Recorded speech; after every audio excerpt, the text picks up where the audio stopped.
wanawe wameveishwa mahirizi viunoni, ni mtu wa sunna huyo. Alafu alalamika kwamba sisi waislamu usubirie watu wengine kwamba waje kubadilishie.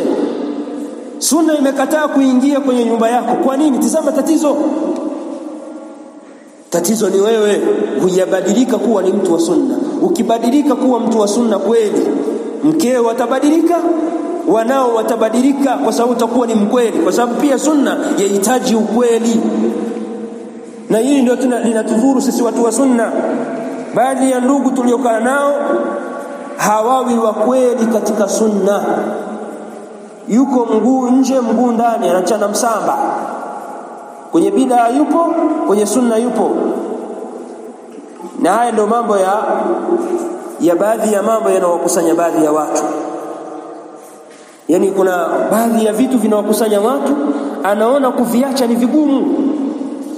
Mfano kuna kitu kinaitwa nzengo. Hili nzengo ni neno la Kisukuma, si ndio? Lakini leo hii watu wa mkoa wetu wamelipokea sana. Hili ndani yake kuna kusanya Mayahudi, kuna kusanya Manasara. Sasa siku ya umefiwa wanaleta masufuria. Mimi Kahama, nimesomea Kahama. Kakaangu mmoja alikuwa amejisajili huko. Wanasaidizana, ukifiwa wanaleta pesa, unachanga, wanaleta vyakula wao wenyewe. Afu cha ajabu, wanavileta vyakula wanavila wao. Yaani wanavipika, wanaweza kupika na wao wanaondoka wamekula. Sasa maana yake nini? Huko sio kuhani. Tunakuja kukuhani wewe, tunakuletea chakula hichi hapa, basi tunaondoka zetu. Sunna ni kumhani aliyefiwa, ni kumletea chakula, sio yeye atupikie sisi. Ndio maana kuna daftari la rambirambi. Wamtia uzito sana yule aliyefiwa. Afikiria maiti wake, alafu akufikiria na wewe ujana.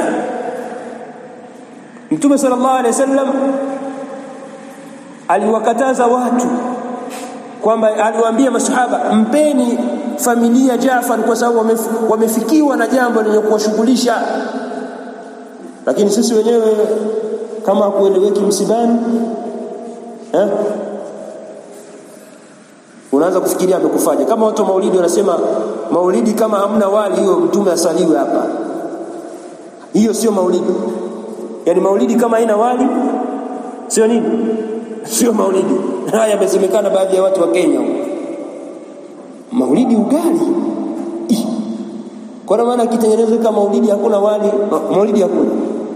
Kwa dalili ya ushahidi pia hii ya kuonyesha kwamba hawapo kwenye ibada.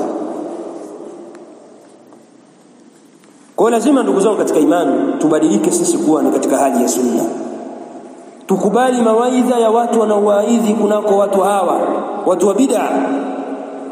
Tizama kwa nani unafuata mwenendo, kwa sababu una dhamana ya dini yako. Utaulizwa. Allah amekuamini kakupa dini na akakuelewesha na kupata kufukukana na watu wa sunna. Shikamana nao. Tuna mashehe hapa watu wa sunna. Kwa nini upite pembeni?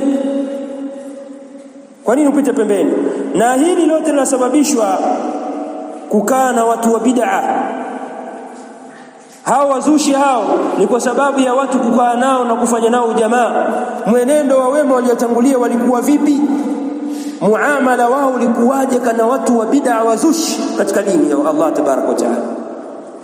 Fudhail ibn Iyad rahimahullah taala anasema katika jambo la kumtukuza mtu wa bid'a, anasema man azzama sahiba bid'atin faqad aana ala hadmi al-islam.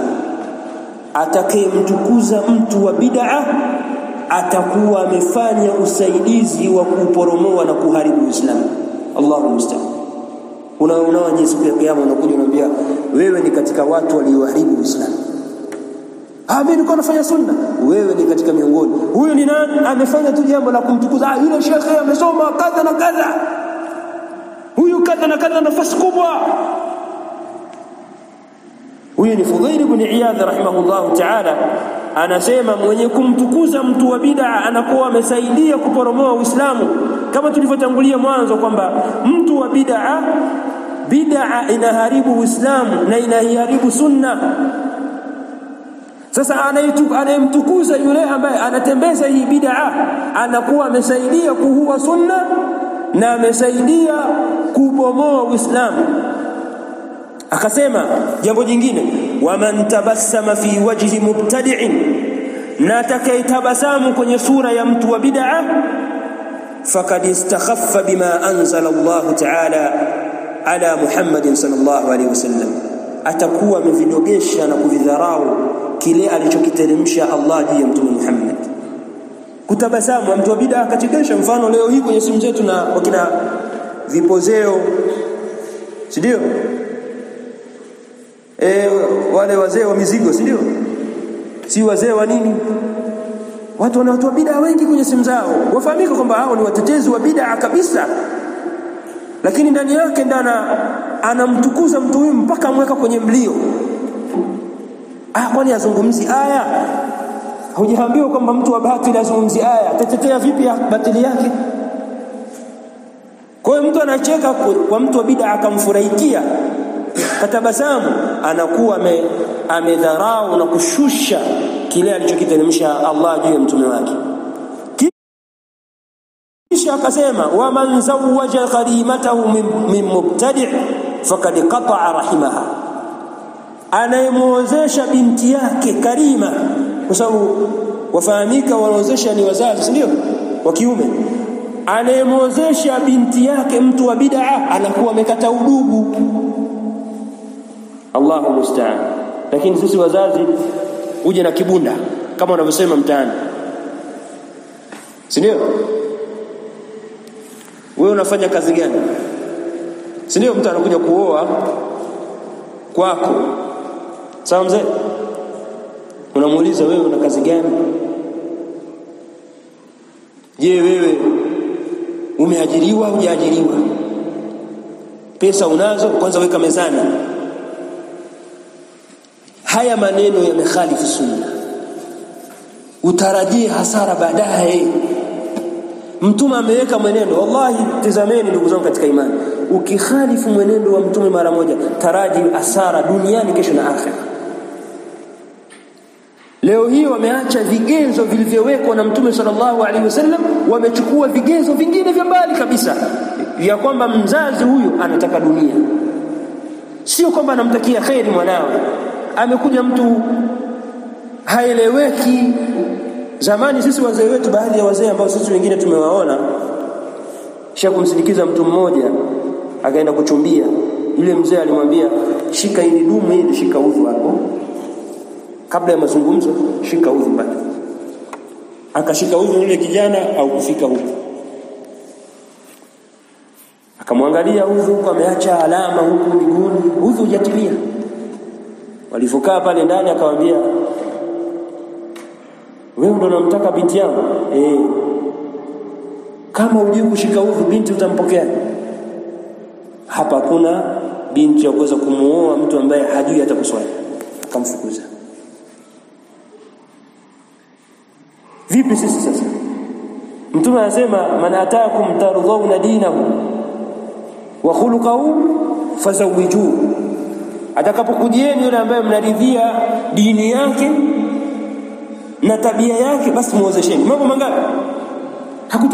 Hakutaja mali, kwa sababu kuna sahaba ameozeshwa yeye ana kitenge tu, yani amebakia na nguo ya kujifa nini, akamwambia huna hata pete ya kutoa. Sina.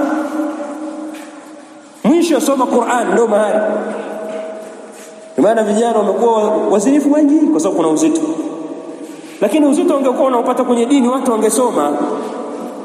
Akienda huko ametaitiwa, mwingine akaambiwa soma Qur'an, suratul Fatiha, majanga makubwa. Alhamdulillahi rabbil alamin. Kaambia ishi hapo, wewe na wazee wako toka, nenda. Huyu mzee ana roho mbaya, utamuoa mwenyewe. Mwache tu, atampata mume wanaoendana. Lakini sio mtu kumwozesha mtu wa bid'a, mtu ambaye hana dini, kwa sababu mtu wa bid'a hana dini. Sumeelewana? Kwa hiyo haifai kumwozesha mtu wa bid'a. Lakini sisi kuna baadhi ya watu wa sunna, mabinti zao wamewaozesha watu wa madufu. watu wa kukata mauno. Sijui hapa kama wanakata mauno wazi, lakini huko tumeona watu wanacheza mpaka unaona mzee huyu mbona atakuwa akili. Ndio maana al-Imam Shafi'i rahimahullahu ta'ala akasema mtu anapopambaukiwa asubuhi ni sufi, hafiki jioni isipokuwa utamkuta ni ahmaq, ni mpumbavu. Haya maneno amesema Imam Shafi'i. Mtu akiwa sufi mcheza maulidi, ngoma, asubuhi jioni utamkuta ni mpumbavu, acheza kana kwamba amevuta sigara. Mambo yanayofanya mtu anatikisa kichwa. Lau kama Umar angefanya haya, dini ingefika wapi? Jiulize wewe, Umar ibn Khattab alivyokuwa, lau kama angekuwa kama masufi, ingekuwaje? Dini ingekuwa wapi? Hakuna, usingekuwa kuna dini. Kwa hiyo ndugu zangu katika imani, Fudhail ibn Iyad rahimahullah ta'ala anasema man zawwaja karimatahu min mubtadi' faqad qata'a rahimah, anayemwozesha binti yake kwa mtu wa bid'ah basi amekata udugu. Wa man tabi'a janaza mubtadi'in wa lam yazal fi saqti Allah hatta yarji'a, na anayelifuata jeneza la mtu wa bid'ah anaendelea kuwa katika hasira za Allah mpaka atakaporejea.